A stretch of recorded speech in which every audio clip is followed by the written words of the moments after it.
Antoine Lohémans et Luc Boyard qui veulent financer un hôpital avec leurs montres, en vendant leurs montres, et annoncer qu'ils veulent payer plus d'impôts. Regardons cela de plus près. Il y a quelqu'un qui parle de ma montre à 500 000 euros, qui est effectivement présente ici.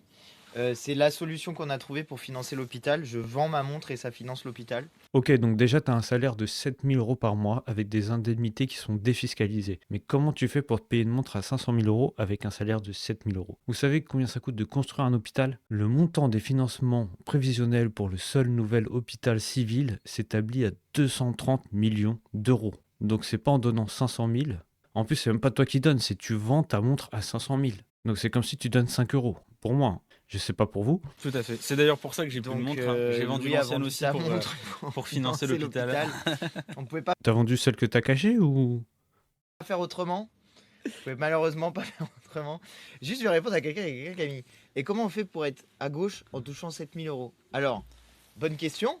Mais en fait, mauvaise question. Parce que en réalité, c'est pas une question de l'argent que vous gagnez ou de du niveau de revenu que vous avez. Vous pouvez avoir des très très hauts revenus et quand même avoir envie d'être taxé davantage. Moi, c'est mon cas. J'aimerais bien payer plus d'impôts. Rien ne l'empêche de payer plus d'impôts.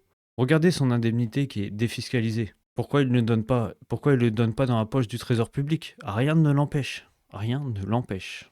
L'indemnité parlementaire de base, c'est 5 931,95 euros.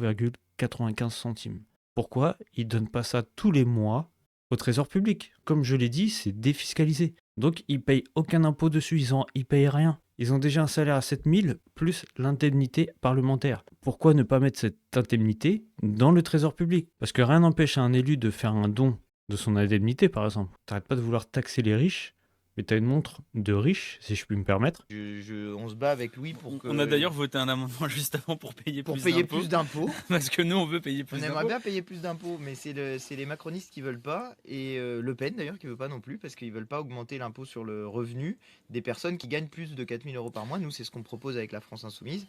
Mais attention, c'est pas pour juste augmenter les impôts, c'est pour baisser les impôts de tous ceux qui gagnent moins de 4000 euros par mois. Mais je trouve dans ce débat-là, il y a, enfin, Pertinemment que cet amendement, il passera jamais. C'est pour ça qu'ils font ça, ils font semblant. à la fois, c'est très très important de parler des différents niveaux de revenus. Globalement, avec le projet de la France Insoumise, si vous gagnez moins de 4 000 euros par mois, vous allez gagner de l'argent, vous allez payer moins d'impôts. Si jamais vous êtes à plus de 4 000 euros par mois, vous payez un peu plus d'impôts, mais par ailleurs, en réalité, vous gagnez aussi de l'argent parce qu'il y a toute une série de choses que vous avez à payer. Je donne l'exemple par exemple de la mutuelle, ça vous aurez plus à le payer. Donc en vrai, 90% de la population gagne avec le projet de la France Insoumise. Même son petit regard à la fin, tu dirais, t'es d'accord avec moi ou pas? Donc pour résumer, le peuple ne demande pas la vertu théâtrale, il demande la cohérence. Tu veux faire la morale? Commence par montrer que t'es prêt à te sacrifier, pas à vouloir faire du buzz. Non mais sérieux, ça nous casse les couilles. T'as qu'à donner toutes tes indemnités parlementaires. Voilà.